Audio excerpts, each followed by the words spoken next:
Guys, ഇന്ന് നമ്മൾ ലക്ഷദ്വീപ് ബിരിയാണി ഉണ്ടാക്കാൻ പോകണം ഗായ്സ്. ലക്ഷദ്വീപ് ബിരിയാണി. അപ്പോൾ എങ്ങനെയാണ് ഉണ്ടാക്കുക ചിലപ്പോൾ എല്ലാവർക്കും അറിയാമായിരിക്കും, എന്നാലും എന്തെങ്കിലുമൊക്കെ കണ്ടിട്ടുണ്ടേ ഗൈസ്. അപ്പോൾ അതുകൊണ്ട് അങ്ങനെയാണ് വന്നിരിക്കുന്നത്. സ്റ്റാർട്ട് ചെയ്യാം. നമ്മൾ കുക്കറിലോട്ടാണ് കേട്ടോ നമ്മൾ ബിരിയാണി ഉണ്ടാക്കാൻ പോകുന്നത്. ആദ്യം നമുക്ക് ആവശ്യമുള്ള വെളിച്ചെണ്ണ നമ്മൾ ഒഴിക്കുന്നു ഗൈസ്.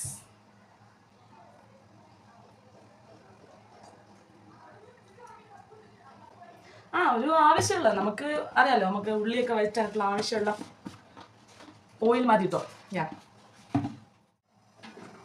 ആവശ്യമുള്ള സാധനങ്ങളൊക്കെ നമ്മൾ ആദ്യമേ എടുത്ത് വെക്കണം, അല്ലെങ്കിൽ ഇതുപോലെ നമ്മൾ തപ്പിത്തറഞ്ഞ് നിൽക്കും. ശ്രദ്ധിക്കുക, നിങ്ങളോടാണ് ശ്രദ്ധിക്കുക. അപ്പം നമ്മൾ കറാമ്പു, ഇത് കുരുമുളകാണ് അത് നമ്മൾ ആദ്യം കറാമ്പു വേണം. തപ്പി പറക്കണം, പാടാണ്. എന്നാലും നമ്മൾ ഇത് കറുവപ്പട്ട. ഗ്രാമ്പു കയ്യിൽ കിട്ടാത്തതുകൊണ്ട് നമ്മൾ ആദ്യം കറുവപ്പട്ട ഇടുന്നു. ഓക്കെ, കറുവപ്പട്ട നമുക്കിടാം. എത്ര എങ്ങനെയാണെന്ന് വെച്ചാൽ നിങ്ങളുടെ ഇഷ്ടം പോലെ ഇടുക. ഇതിൽ നമുക്ക് പ്രത്യേകിച്ച് മാനദണ്ഡങ്ങളൊന്നും നമുക്കിതിലില്ല. നിങ്ങൾക്ക് ഇഷ്ടമുള്ള ആളുകളൊക്കെ നമുക്ക് ഇടാം. ഓക്കെ, ഞാനിടുന്നു ഗൈസ്. അപ്പം ഒരു 4 ചെറിയ കഷ്ണമാക്കിയിട്ട് നമ്മൾ ഇടുന്നു. പിന്നെ നമ്മൾ ഗ്രാമ്പു ഒരു 2 പേർക്കുള്ള ഫുഡാണ് ഗൈസ്. അപ്പം നമുക്ക് 2 കഷ്ണം മതി. നമുക്ക് 2 കഷ്ണം ധാരാളമാണ്. 2 പേർക്കുള്ളതുള്ളത് നമുക്ക് 2 കഷ്ണം മതി. ഓക്കെ, അപ്പം ആ പരിപാടി കഴിഞ്ഞു. പിന്നെ നമ്മളിത് വഴന്ന് വരുമ്പോൾ സ്പൂൺ എടുക്കാം.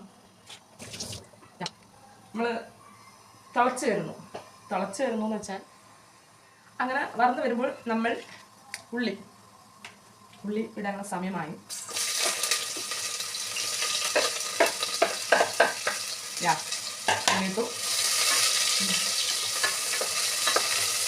ആവേശം മൂത്ത് നമ്മൾ ഇതിൻ്റെ ഉള്ളിൽ പോകേണ്ട ആവശ്യമില്ല. കാരണം പിന്നെ മുഖത്തൊക്കെ പൊട്ടിത്തെറിച്ച് കുരുവായി പാടായി ഒന്നിനും വയ്യ. കുറച്ച് നേരം ഇങ്ങനെ അടക്കുക, അത്ര വേറെ പ്രത്യേകിച്ച് പണിയൊന്നുമില്ല. ഞാൻ പറഞ്ഞില്ലേ, സംഭവം സിമ്പിളാണ്, എന്നാലും എവിടെയോ ഒരു തകരാറ്. ഭയങ്കര ചൂട് ഗൈസ്.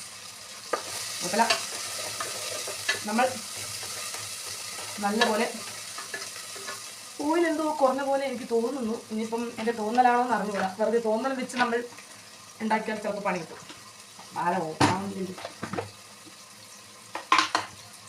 കുറച്ച് വെച്ചോ, നമ്മളെ ആവശ്യത്തിന് വെച്ചാൽ മതി. നമുക്ക് എത്ര വേണം എല്ലാം നമ്മളിഷ്ടമാണ്. നമ്മളെന്തുണ്ടാക്കുന്നു നമ്മളിഷ്ടം. നമ്മളാണ് ഉണ്ടാക്കുന്നത്, അപ്പം നമ്മളിഷ്ടം.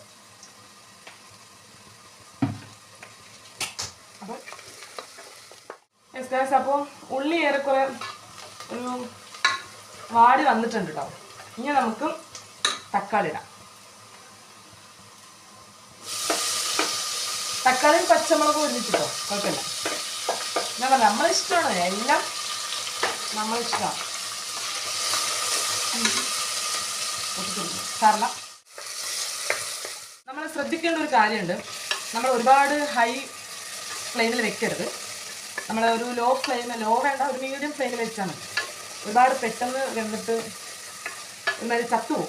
എന്താണെന്ന് അറിഞ്ഞൂടെ, ഒരു മെനയില്ല, കാണാനൊരു ഇതുണ്ടാവില്ല. സോ നമ്മൾ ഒരു മീഡിയം ഫ്ലെയിമിൽ വെച്ചിട്ട് വേണം നമ്മൾ ഇതൊക്കെ. പിന്നെ ഉപ്പിൻ്റെ കാര്യം നിങ്ങൾക്ക് ഇഷ്ടമുള്ള സമയം ഇടാം, ഇപ്പം ഇടാം, ലാസ്റ്റ് ഇടാം, എപ്പോൾ വേണമെങ്കിലും ഇടാം. സോ അത് നമ്മളൊരു വലിയ കാര്യമായിട്ട് നമ്മൾ എടുക്കുന്നില്ല. ഉപ്പ് പക്ഷേ ഇടണം കേട്ടോ, എപ്പോഴാണെങ്കിലും ഇടണം. ഓക്കെ, ഇനി നമ്മൾ ഇഞ്ചി വെളുത്തുള്ളി പേസ്റ്റ് നല്ലപോലെ മിക്സ് ചെയ്യാം. ഈ പരുവത്തിൽ നമ്മൾക്ക് സാധനം കിട്ടും. പിന്നെ നമ്മൾ ഫൈനലി എന്താ ഇടാൻ പോകുന്നത് വെച്ചാൽ കറിവേപ്പില. ഒരാവശ്യത്തിന് ഒരു 7-10 ഇല എടുക്കും. പിച്ചിടാം, അപ്പോൾ കുറച്ചും കൂടി നല്ല രസം ഉണ്ടാവും എന്നാണ് എൻ്റെ ഉമ്മ പറഞ്ഞിട്ടുള്ളത്. ഓക്കെ, അത്യാവശ്യം വാടി കിട്ടും. നല്ല അടിപൊളി മണമൊക്കെ വരാൻ തുടങ്ങി. ഇനി നമുക്ക് മസാലകളൊക്കെ ഇട്ട് തുടങ്ങാം. ഓക്കെ, ഇവിടെ മസാല കുറച്ച് സീനാണ്. ആദ്യം നമ്മൾ മഞ്ഞൾപ്പൊടി.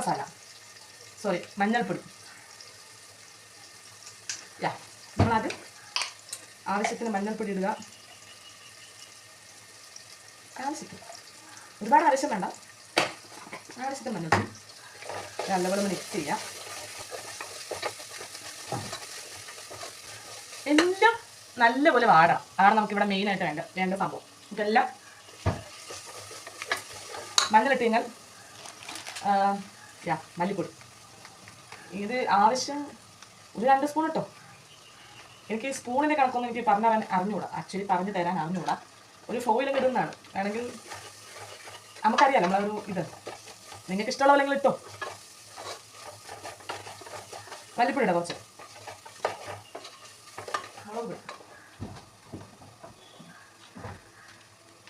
മുളക് പൊടി ഇതേപോലത്തെ സ്പൂണാണെങ്കിൽ 1 2 3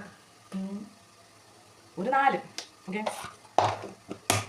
ഒരു 4 സ്പൂൺ ഇരിക്കട്ടെ. നല്ലപോലെ മിക്സ് ചെയ്യും. അടി പിടിക്കാൻ നോക്കണം, അടി പിടിക്കാതെ നോക്കണം.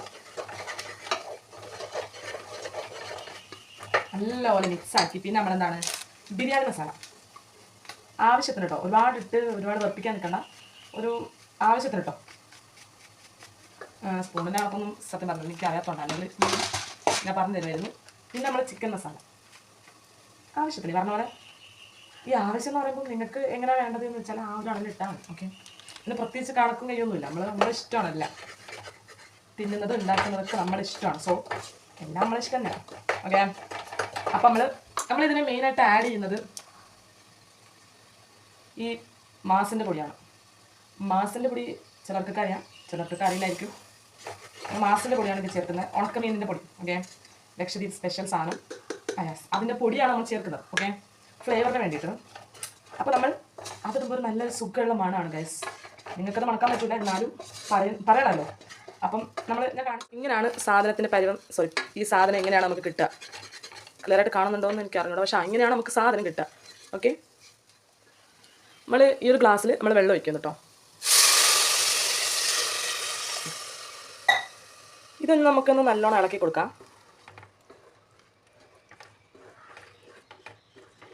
നമ്മൾ സാധനം കണ്ടില്ലേ, അത് നമ്മൾ നല്ലപോലെ ഒന്ന് മിക്സാക്കുക. സൈഡൊക്കെ ഒന്ന് മിക്സാക്കി ക്ലീനാക്കി മിക്സാക്കുക. ആക്ച്വലി നോർമലി ഈ മാസിൻ്റെ കഷ്ണം വെച്ചിട്ടാണ് നമ്മൾ ബിരിയാണി ഉണ്ടാക്കുന്നത്. പക്ഷേ നമുക്കിങ്ങനെ തിന്നുമ്പം കഷ്ണം കിട്ടുന്നതിനേക്കാളും കുറച്ച് ഫ്ലേവർ കിട്ടുമ്പോൾ നല്ല സുഖമായിരിക്കും, രസമായിരിക്കും. സോ നമ്മൾ ആ ഫ്ലേവറിന് വേണ്ടിയിട്ടാണ് നമ്മൾ ആ സാധനം ഇടുന്നത്. അപ്പം ഫ്ലേവറും കിട്ടും, കഷ്ണവും കിട്ടില്ല. ആ ഒരു ടൈപ്പ് ഓഫ് റൈസാണ് നമ്മളിവിടെ ഉണ്ടാക്കാൻ പോകുന്നത്. ഇതിങ്ങനെ തിളച്ച് വരും ഗൈസ്. ഇത് തിളച്ച് വരുമ്പം പിന്നെ നമ്മൾ റൈസ് കഴുകിക്കൊണ്ടിരിക്കണം. ഞാൻ പോയി കഴുകിയിട്ട് വരാം. ഞാനൊന്നും ചെയ്തിട്ടില്ലായിരുന്നു, കഴുകിയിട്ട് വരാം. ഓക്കെ, അങ്ങനെ അരി ഇടാൻ പോകണം ഗൈസ്. നമ്മൾ 2 പേരല്ലേ ഉള്ളൂ, അപ്പം നമ്മൾ 2 പേർക്കുള്ള റൈസ് ഇടുന്നു.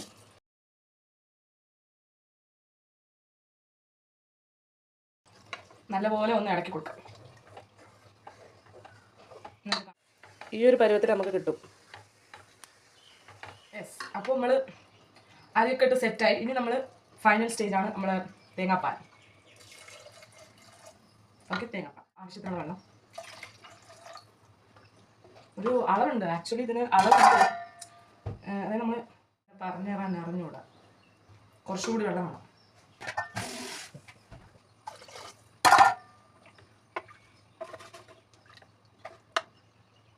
കുറച്ചുകൂടി വേണം.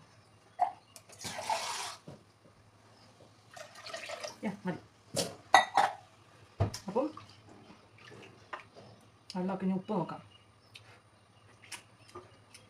ഉപ്പ് ഒട്ടുമില്ല, കാരണം നമ്മൾ ഉപ്പിട്ടില്ല. ആവശ്യത്തിന് ഉപ്പിടുക.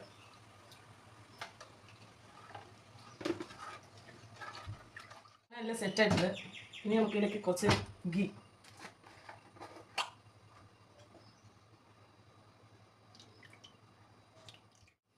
അപ്പം ഓൾ സെറ്റ്.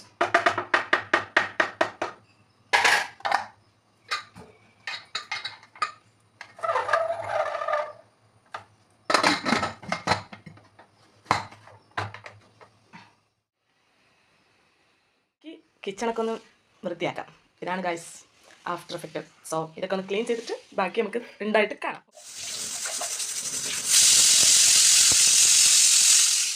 അങ്ങനെ നമ്മുടെ ഫുഡ് 2 വിസിലടിച്ചിട്ടാണ് നമ്മൾ ഈ ഫുഡ് ഉണ്ടാക്കിയത്. എല്ലാ റൈസും ഒരേപോലെ അല്ലാത്തതുകൊണ്ട് ഓരോ റൈസിനും വേവാനുള്ള ടൈം അനുസരിച്ച് വേണം നിങ്ങൾ കുക്കറിൻ്റെ വിസിലിൽ മാറ്റം വരുത്താൻ. അപ്പം ഈ 2 വിസിലടിച്ചാൽ വേഗം അരി, അതുകൊണ്ട് നമുക്കിത് മതി. ഓക്കെ, നമുക്ക് ഓപ്പൺ ചെയ്ത് നോക്കാം.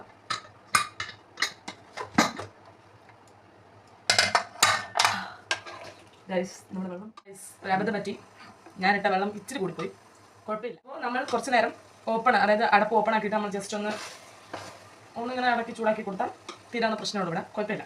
അതിടയ്ക്ക് സംഭവിക്കുന്നതുകൊണ്ട് അത് വലിയൊരു സീനായിട്ട് നിങ്ങൾ എടുക്കണ്ട, അത്രേ ഉള്ളൂ. പിന്നെ അതിൻ്റെ കൂടെ നമുക്ക് സൈഡ് ഡിഷായിട്ട് സാലഡ് ഉണ്ട്, തൈരൊക്കെ കൂട്ടി ഉള്ളി തക്കാളി മുളക്, അതും നമുക്ക് ഒരു നല്ലൊരു കോമ്പിനേഷനാണ് ഇതിൻ്റെ കൂടെ.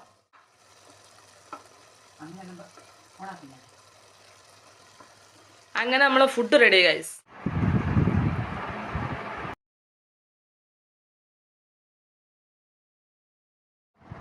അത് ഞാൻ ടേസ്റ്റ് ചെയ്യാൻ നല്ല രസമുണ്ട്, പൊളി. ഞാൻ തന്നെ ഉണ്ടാക്കി, ഞാൻ തന്നെ പറയുന്നോളൂ, നിങ്ങൾ വിചാരിക്കണം. പക്ഷെ